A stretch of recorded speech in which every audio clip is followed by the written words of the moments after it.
What's happening, guys?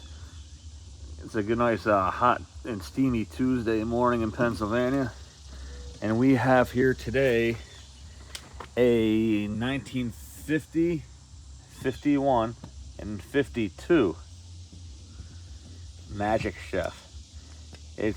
I'd bet a paycheck that it's made. That's a Fedder's unit. It's almost gotta be, honestly, judging by the the build of it and all that. It does have a tag for the compressor, but it's the old style. You can't really read it. It's balanced pretty good. It's got a fancy metering device on it. The springs are still perfect on it yet. Base pan has like no through rod on it at all, so it's still in relatively good shape. That's a big ass J box for all your controls and whatnot. It might need a new cap for the condenser fan, but I actually didn't realize at first that's a double fan motor unit. It looked like just one to me initially, but Dave was messing with it yesterday and figured out that it is in fact a double. Yeah. Look how thick the condenser coils are on that. Wild. Here's your control panel.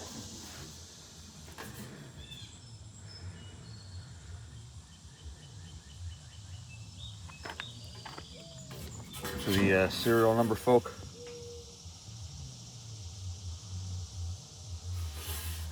Yeah, it's definitely a Fedder's, I'd say.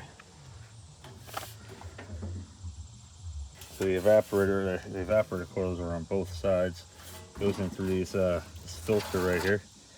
It's not in a V shape though. It's actually just two straight ones, which is kind of strange to me because Fedder's usually had them on the V, but that don't necessarily mean that that's not how that they didn't do anything different for this one, because Fedder's kind of, you know how Fedder's is. They did what they wanted.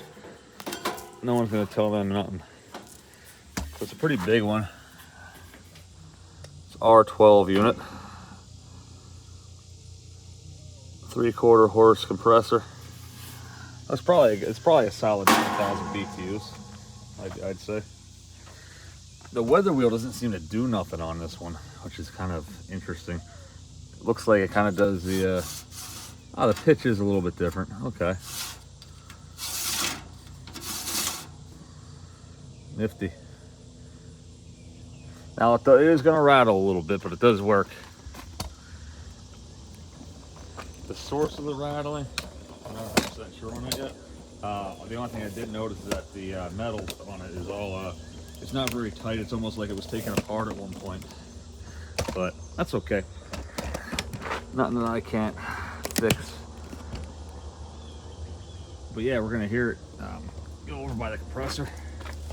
I know that's what you guys want to hear. I gotta finish unwrapping it, but I'll probably just leave it alone for now. Because like I said, I'm not gonna get to this one for quite a while, especially missing the rear case. But like I said, I can have one created. It's just a simple Fedder's rear sleeve, I'm sure. All right.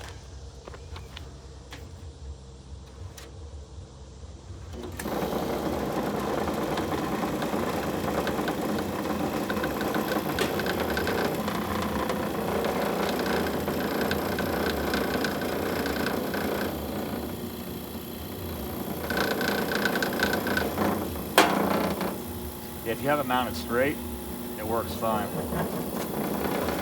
It's kind of like leaning back a little bit so the compressor's not mounted the way it should be.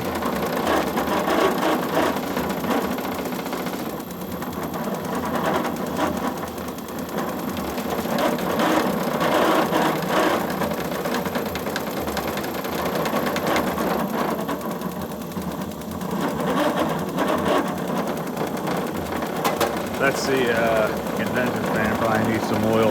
It does have oil, of course, so it shouldn't be too hard to make that happen for it. Blowing nice and hot out the back.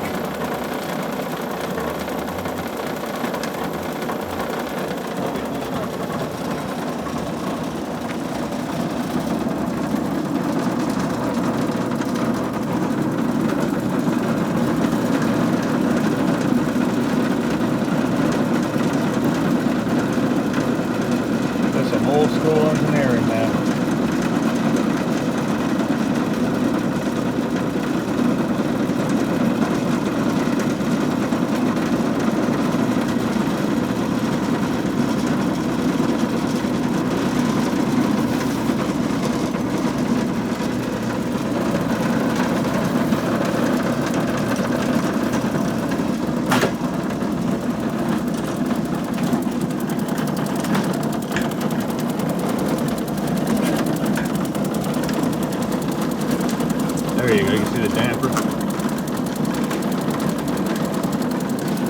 Damper works.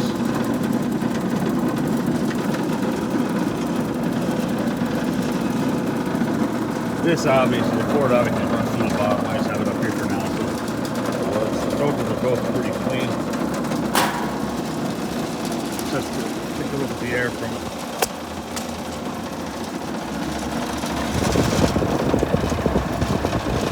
That's cold, man. It's really cold.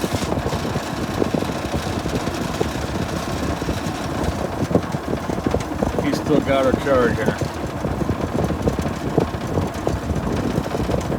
Badass.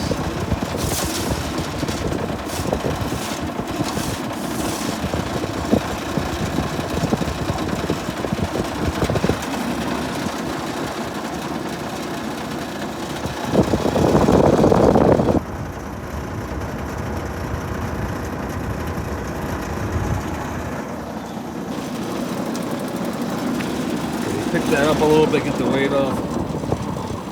There you go. Yeah, if I had it sitting straight, it'd be fine.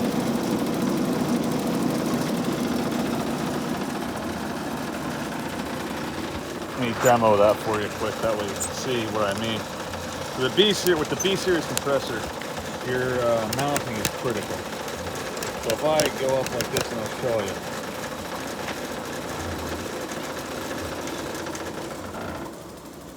There we go. Beautiful.